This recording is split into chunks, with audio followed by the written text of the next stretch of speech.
So 2025 was a very interesting year to say the very least in general. A lot of stuff came out, a lot of stuff happened, but we're leaving that in the past, 2025. Now we're going into 2026. And we got a lot of TV shows, movies, video games, and some comic books and pro wrestling to look forward to. And today I just want to make this little video going over the stuff that I personally am excited for when it comes to the future of just stuff that I enjoy. So starting off with anime, there's really no anime I'm looking forward to. There's definitely some I'm gonna watch, especially this month. Just from looking at like the descriptions, some anime I'm gonna give a shot, but none of them I'm really like looking forward to. However, this year we are going to be getting a new JoJo's Bizarre Adventure. I believe this one is post the universe breaking or whatever. I'm not too familiar with JoJo's Bizarre Adventure. I've only seen like the first two parts. It's one of those series that like I always start and then I'm just like, you know what? I could probably drop off for a bit, watch something else, and then get right back into it. But then I feel bad for dropping it. So I'm like, oh, I need to restart over. Is that just me? I feel like, I know it's definitely a weird thing and I need to stop doing it. But hopefully I can, okay, honestly, I'm probably not going to be able to get back into it before the new series starts because right now I'm watching How I Met Your Mother for like the 10th, definitely over the 10th time, probably my rewatches of How I Met Your Mother is probably in the hundreds right now. But I believe this comes out. Yeah, it's in March. I'm definitely not going to be able to keep. I'm not going to be able to watch all of How I Met Your Mother and JoJo's in that time period. But I believe this is the. I believe this is the like reboot one, right? I believe so. No, I believe so. I believe this is the rebooted one. So if I'm looking at Stone Ocean, I believe it ends with the universe collapsing in on itself, doesn't it? Okay, yeah, it literally ends and then comes back. So I believe Steel Ball Run is like a fresh start that you can just start all over again. Maybe. I might be wrong. Any JoJo fans watching this, please let me know if I can just start with this one and go forth. Or if I have to watch, I'm going to watch all of them at some point. Despite what I said earlier, I do plan on watching the entire thing. I just want to know if like this is like a fresh start that I don't need to watch the other parts too. Like I could just watch it when it comes out or I need everything else beforehand. But yeah, that's coming out. I'm excited for that. It's really the only anime this year I'm looking forward to. And even then, I still gotta watch a bunch of stuff just to watch it. But in terms of comics, and this is probably where I'm going to lose a lot of people, but I'm excited for a lot of stuff this year. We got a new Batwoman series coming out with Greg Rucka, the writer who really like got Kate Kane Batwoman rolling. We also have a new Lobo book coming out right in time for the movie, I'm pretty sure, yep, with Scotty Young and Jorge Corona. Honestly, just love Lobo. Scotty Young is such a perfect name for the book, and I don't even really care what it's about. I just want to see this guy just kick some ass and have some fun with it. We also have an Iron Man book coming out this month with Joshua Williamson. Joshua Williamson, great writer, love a lot of his work. Iron Man's always been one of those characters where I feel like just can't keep a book to save his life despite how popular he is in the MCU. But honestly, I feel like if anyone's going to be able to really bring him into the spotlight of like a top selling character in Marvel, it will probably be Joshua Williamson. Now, I really wanted to read his previous run, like the previous Iron Man run, because from what you may have seen of it, it's the one where he wields a sword. And I mean, come on. How can you top that? But unfortunately, like a lot of people, I looked at that image and was like, that's a cool sword. I should read that book. And then I didn't read the book.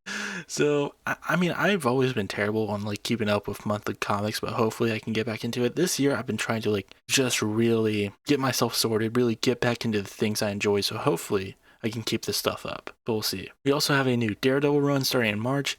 Not a lot that I can kind of get from this just from reading the description, but it's a new run, so obviously, it's a great jumping off point for Daredevil. I haven't been like keeping up with his like recent run, but from what I've heard from a lot of people, it's been very disappointing. There's going to be a new Guardians run called Imperial Guardians. This comes out of the recent event Imperial with Jonathan Hickman, but this is going to be written by Dan Abnett, who is like the original creator, like the original writer for the modern day Guardians. Now, the Guardians of the Galaxy have existed for decades, but originally they were kind of a legion of superheroes knockoffs where they came from the future into the past. But like the modern Guardians, the ones that you think about nowadays, were created by Dan Abnett, or at least the team. Like, he didn't create the characters. He just created the concept of, hey, let's put these people on a team. And like the outfits that were worn during the third movie, those debuted in his run, drawn by, let me get the artist. The writer was Paul Pelletier. Hope I'm pronouncing that right, but that was the artist that like designed the suits that you saw in the third movie. But it was in a run that was written by Dan Abnett and Andy Lanning, which, you know, like I said before, is the start of the modern day Guardians of the Galaxy. We also have The Deadly Hands of Kunlun, which is going to be a new Iron Fist book that we're going to get. I'm not sure if this is a mini-series or an ongoing, probably a mini-series. But Iron Fist has always been one of those characters who I haven't really read a lot of his work. I currently do have the Immortal Iron Fist omnibus, but I have not read through it. I got it on like eBay for pretty cheap, but I do plan on reading through it one day. It's just, Iron Fist is just such a cool character on paper. He's one of those characters who I feel like just doesn't get a lot of love, probably because of that fucking Netflix show it's just so disappointing. But honestly, I do plan on reading this. Hopefully people will give it some love, but I don't even think people even know this is coming out, nor do I think anyone knows that Danny Rand died and he's now coming back to life as the undead Iron Fist, which is pretty cool. But he's going to be teaming up with the new Iron Fist, Lin Lee or Lin Lai. It's the one from Marvel Rivals, that one. Speaking of characters that I have not read a lot of, but I honestly just really like because they look so freaking cool, Wonder Man. And obviously this is coming out because of the TV show that's coming out later this month, which I will be talking about later. But we have a new book coming out, not when the show comes out. It's going to come out a few months afterwards, which is weird, but whatever. I like Wonder Man. He just has a really cool concept to him, so I'm definitely going to be picking this up. It's being written by Jerry Duggan with art by Mark Buckingham, who I'm not familiar with, but I am familiar with Duggan. He's a pretty good writer. Definitely gonna have to check it out. And we also have The Sentry. I feel like we have seen a lot of books recently that are gonna come out this year where the original creators are essentially just gonna come back to write stories about characters they had a big part in revitalizing. Like we had it with Greg Rucka and Batwoman, Dan Abnett and The Guardians, which is going to be more of like an anti-hero book. I forgot to mention where they're going to be under the control, or their handler is going to be Maximus the Mad from the Inhumans. But with this book, we have The Sentry, which is being written by Paul Jenkins, who is the creator of The Sentry. So it's going to be interesting to see what he is going to do with the character after having not written him for many, many years. And obviously, the big comics that are going to be coming out this year, the next installment of the DC Marvel crossovers, with that being Superman, Spider-Man. Now, I've already talked about this on this channel, so I'm just not going to spend much time talking about it. Definitely check out my video if you want to learn more, but I mean, how could you not be excited for this? It's just so cool. The cover alone, I mean, look at this. The cover alone, it just looks so sick. Drawn by Jorge Jimenez. Like, it doesn't get better than this. And I'm just so excited to see what they do. We're getting a bunch of great stories. We're getting, like, obviously the titular story with Superman and Spider-Man, written by Mark Waid, drawn by Jorge Jimenez. We're getting an MJ Lois Lane crossover, unfortunately, written by Tom King. And here's the thing. I said this before. I am not a big Tom King hater, but he's just really hit or miss with me, and I don't think he's that great writing women, so I'm not looking forward to this. Really did not care for what he did with Ice during the Human Target book, but honestly, I just didn't really care for that book in general. Then we have Matt Fraction and Scott Lieber with Jimmy Olsen and Carnage. Matt Fraction had a great run with Jimmy Olsen, so that would be pretty good. Then we got Sean Murphy with Spider-Man 2099 and Clark Kent Superboy from the Legion of Superheroes, which would be fun. We got Gail Simone and Belén Ortega with Power Girl and Punisher. Weird choice. Weird choice to go with for a crossover. Especially because, like, Punisher while he did make his debut in a Spider-Man book, he's not a Spider-Man character. He's more of a Daredevil character. Then we got Christopher Priest and Daniel Sampere with Spider-Man with the black suit and Superboy Prime, which would be interesting. Greg Rucka, wasn't it confirmed that he's doing something? Oh no, this is the Perry White, J. Jonah Jameson crossover, or at least the Daily Planet, Daily Bugle crossover. I don't know why they wouldn't put Perry and Jonah in here, but I guess because they didn't technically confirm it. I'm very interested to see that one. And then we have Jeff Lemire and Rafa Sandoval with Ben Parker and Jonathan Kent crossing over. That will be fun. But yeah, really looking forward to seeing that. Obviously, we're going to get another one of those two on the Marvel side because that is going to be the DC crossover, but we have no confirmation on what any of the stories are going to be. Really hoping it's going to be a Bendis book though. I'm really hoping for that because Bendis is going to be going back to Marvel pretty soon. We don't know what book he's going to be working on, but hopefully they put him on the crossover book, at least in some form or fashion. Now to video games. Not a lot of video games I'm excited for, but I do have 3. The first one being the Pokemon Animal Crossing game, essentially. Pokapia. I'm looking at it right now. I'm pretty sure I'm not pronouncing it right. But it looks fun, you know, it's definitely just a Animal Crossing ripoff. I never played Animal Crossing, but I'll give it a shot. We'll just have to see where it goes. I mean, it's pretty interesting, like you're playing a Ditto. I mean, it is pretty freakish that like a Ditto turns into a human and starts to like try to rebuild society. We have seen some pretty cool new like forms that Pokemon are going to take in the game, even though I'm pretty sure that's more than likely not going to actually be compatible with the mainline game. So like Moslax will probably only be in that game, but whatever. Then we have Lego Batman Arkham, essentially. Lego Batman Legacy of the Dark Knight. Really looking forward to this. You know, even though I have said multiple times that I wish that the next DC game we're going to get wouldn't just be another Arkham game, I can't exactly complain. This looks cool, especially if it's going to really be spreading through the entire history of Batman, and hopefully not just with the movies. The only thing that I've really seen that's been like a big contributor to the fact that they're going to be pulling from the comics is the fact that they're going with the Red Hood origin for Joker. But again, I want to give this game a shot. Looks pretty fun. Even if it just pulled from the movies, it'll probably still do pretty well. But I'm definitely going to need to pre-order this at some point.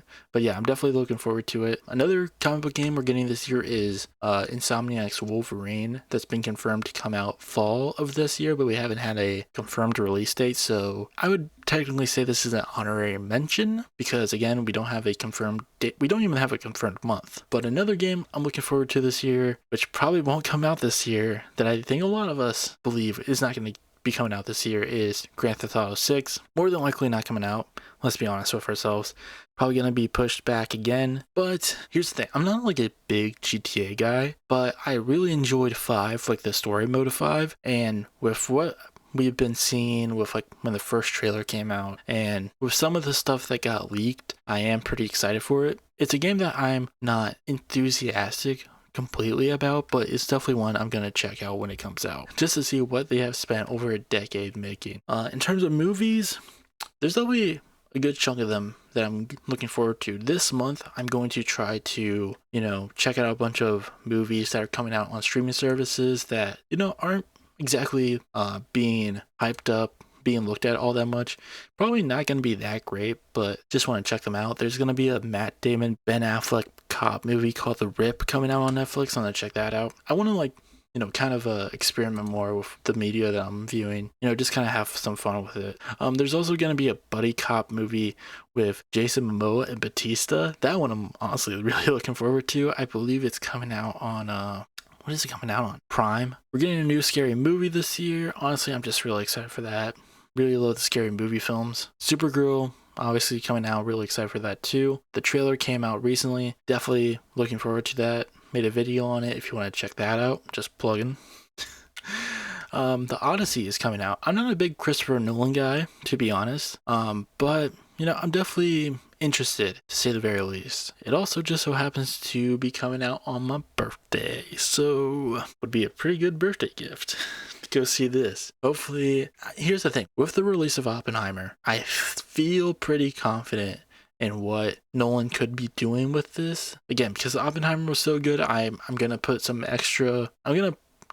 good faith in Nolan. Hopefully he's cooking. But again, he's one of those creatives that is always like hit or miss with me. So hopefully this is a hit and not a miss. Then we have the new Spider-Man movie coming out, Spider-Man Brand New Day. Excited for that. Mostly, honestly, here's the thing. I'm not an MCU Spider-Man guy. Did not like the Home trilogy. I think No Way Home was very much carried by Andrew Garfield and Tobey Maguire showing up, as well as William Dafoe's Green Goblin. But honestly, with Destin Daniel Cretton on as the director, I got faith. Let him cook. We finally are getting Coyote versus Acne, so hopefully that doesn't flop. I'm really hoping for that. But even if it doesn't do well, I just hope this sends a message to these studios that you shouldn't just fucking cut your movies just for tax write-offs. It's so stupid. It's the same thing with Batgirl. It's just what are you doing? What the hell are you doing? Apparently this is also only coming out because there was another company that acquired the rights to Looney Tunes or whatever that's hey, why don't we just put these movies out if they're done? We're also getting a Clayface movie. Really looking forward to that. Street Fighter, which I probably wouldn't be bringing up in all honesty if it wasn't for the fact that trailer to me. Here's the thing. It's a problem that I have with the new Mortal Kombat movies that I feel very confident that this movie isn't going to do, which is don't run away from how silly this franchise is. It's why I love the 90s Mortal Kombat movie, even though it takes some turns from the original source material. But the reason why I love that movie is because it didn't run away from how goofy Mortal Kombat can be. It's all it is just a bunch of people fighting each other. It shouldn't be that hard to write a movie about it. But with this one, the characters look very accurate. I'm just really excited just to see what they do with this. Just don't try to make it too serious. Just have fun with it. Then we obviously have Avengers Doomsday, which I'm more interested to see if it can be good. More than anything else. I'm hoping it's gonna be good, but we'll have to wait and see. The Thor trailer definitely got my hopes up a bit. Just because of the writing. I really like the prayer that he says during that trailer. Do I care that much for Steve Rogers coming back? I mean, who cares? If you're gonna bring back the X-Men and you're gonna bring in all these different characters, you're making Robert Downey Jr. Doom, whatever. Who cares at this point? Dune Part 3 is coming out. The only reason I'm even bringing this up is because I do want to watch the other two Doom movies, and luckily this is coming out in December, so I'll have enough time to do that. But it's very interesting to me that this is coming out the same day as Doomsday. To me, I feel like this is going to be a game of chicken, if anything else, which Marvel is probably going to lose, of being who's going to keep the spot? Because one of us is losing money, and it's probably not going to be Dune, because those movies have been doing very well, and the Marvel movies have not. And I don't think, hyping all this up of here's all these characters coming in for Doomsday is going to do it any better, if I'm going to be honest. Because I think people are just kind of getting over Marvel at this point. And then, as I mentioned earlier, the Wonder Man TV show is coming out. And here's the thing. I've been disappointed with the marketing for this purely off the basis of there being more than likely AI use. And the reason why I'm saying more than likely is because I don't 100% know if that's the case. But it's very hard to look at the marketing for this, or at least when you look at the footage and the footage that they use for the old Wonder Man that is in this universe and shit like that. It's hard to argue that it doesn't look like AI, and that's just really shitty. But again, Wonder Man's always been one of those characters that I've always just found really cool. Just looks really cool, that I've always been interested in, even though he doesn't have a lot of stuff about him.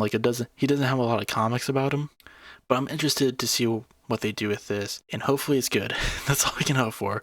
I've been liking a lot of the recent marketing about them playing into the whole this is going to be a show about working in Hollywood in the MCU, and how a big thing about working in Hollywood in the MCU is you're not supposed to have powers, but Wonder Man does, and how he's going to have to deal with that. So that's going to be pretty fun. This year we're also going to get the final season of The Boys. We'll see where that goes. Season 4, to me, I don't think I hated it as much as everyone else, but I didn't love it.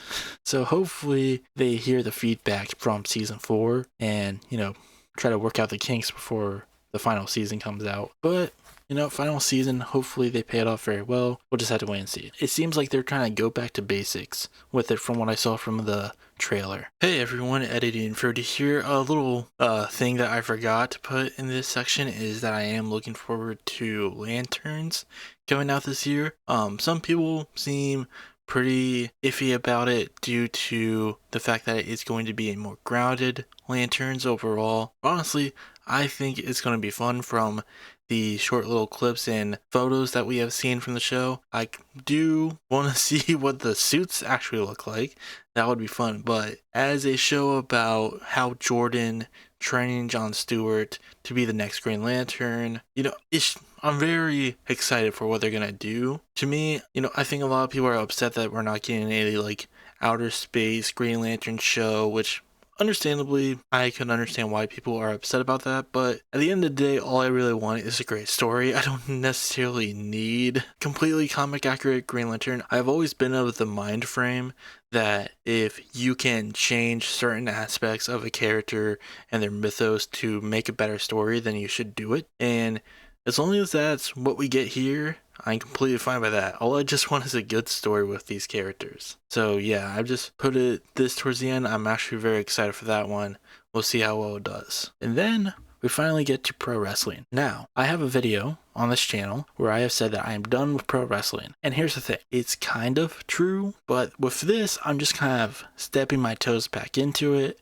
I have kind of been keeping an eye on it in the last few months or so, and I'm going to give it another shot, even though a lot of the problems that I have with it still linger. I just want to see if they can impress me with this new year across the board.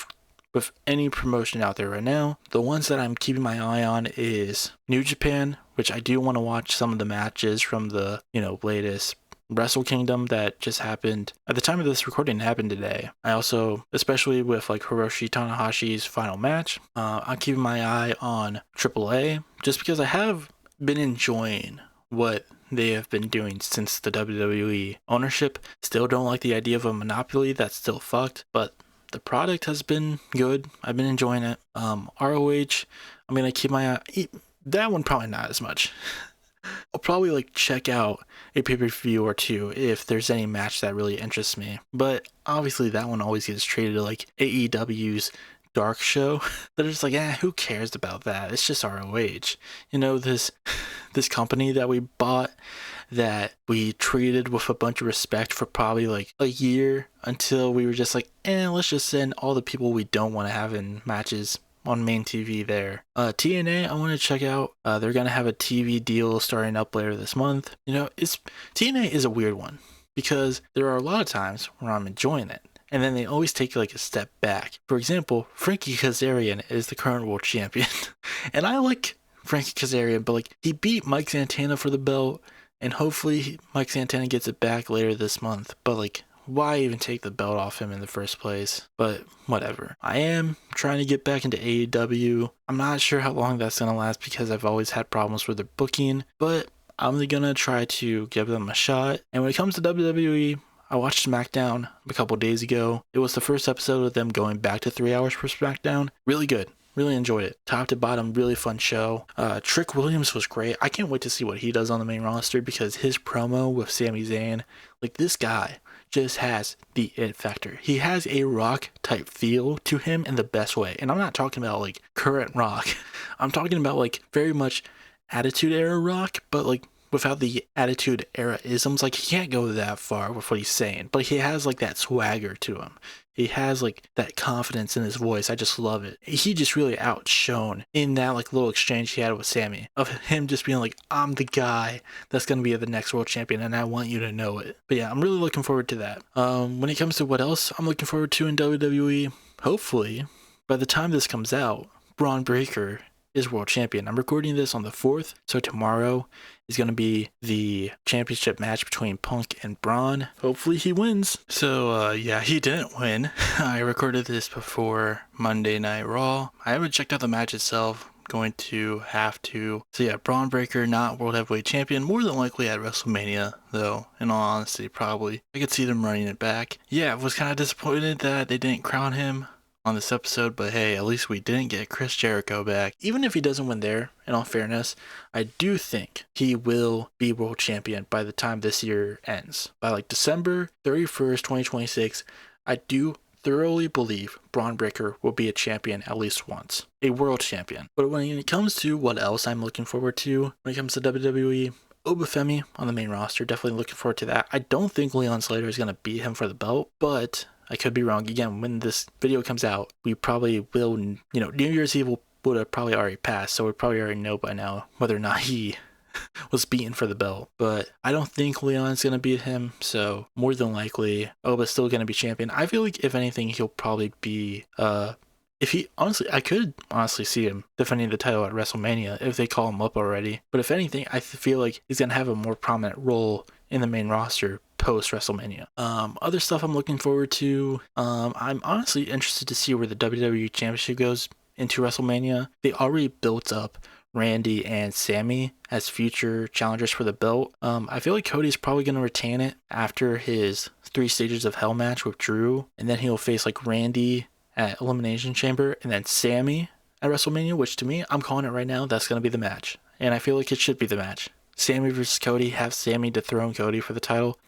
I feel like if you do that, people will be fine with Drew not having the championship.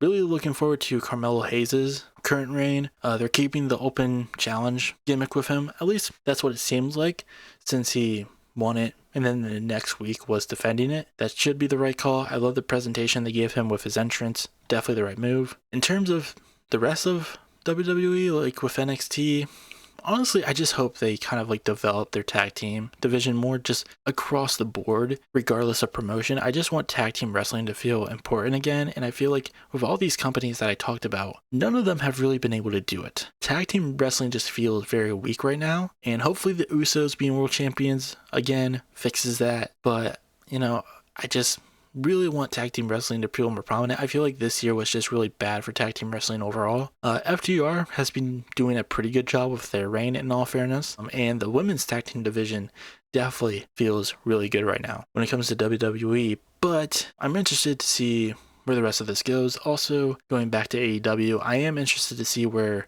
Willow Nightingale's career goes this year. Really love that she beat Mercedes for the TBS championship, but honestly, I'm just a little bit wary because she just won the tag team titles too, just had their first defense of it. I just hope they find a way to book both of those titles very well without kind of handicapping the other. I don't know. Hopefully they do a good job with their booking, but when it comes to AEW and their women's booking, it's very hit or miss. And I saw a recent quote from, what's his name? RJ City, who has creative control over the women's division from my understanding. And what he had to say about it definitely did not give me hope that it's going to change anytime soon. But we'll just have to wait and see. And of course, when it comes to pro wrestling, the big thing that's going to be happening this year, AJ Styles' retirement, that just breaks my heart. Here's the thing, if there is anything that's going to be able to keep me watching wrestling this entire year, it's going to be that retirement tour, because I need to see where it ends. It's going to be heartbreaking, but I need to see where it ends, because I love Styles. The reason why I couldn't continue with Cena's is just because it just wasn't that good, and the fact that they inserted Logan Paul and Brock Lesnar into it when they could have done so many other people just felt so disappointing. Instead of Logan Paul, Carmelo Hayes. Instead of Brock Lesnar, Braun Breaker. Put these new stars instead of these other guys that show that they can't go as much as these young stars that you should be building up. Let's be honest. But they did it because it would be more of a draw. I just hate it. I hate it. It's why I had such a big problem with Gunther being the final opponent. Not because I didn't think it would be a good match or it wasn't a good fitting for the pro wrestler to be the sports entertainer, but it's just because when you have so many young talent that you could have also put in that position, especially with a guy who already retired someone that year, we're just gonna move on. I mean, not move on, we're just gonna end it because it's the end of the video. I hope you all enjoyed watching this. A lot of stuff coming out this year I'm really excited for, but that will be it for today, and I'll see you all next time.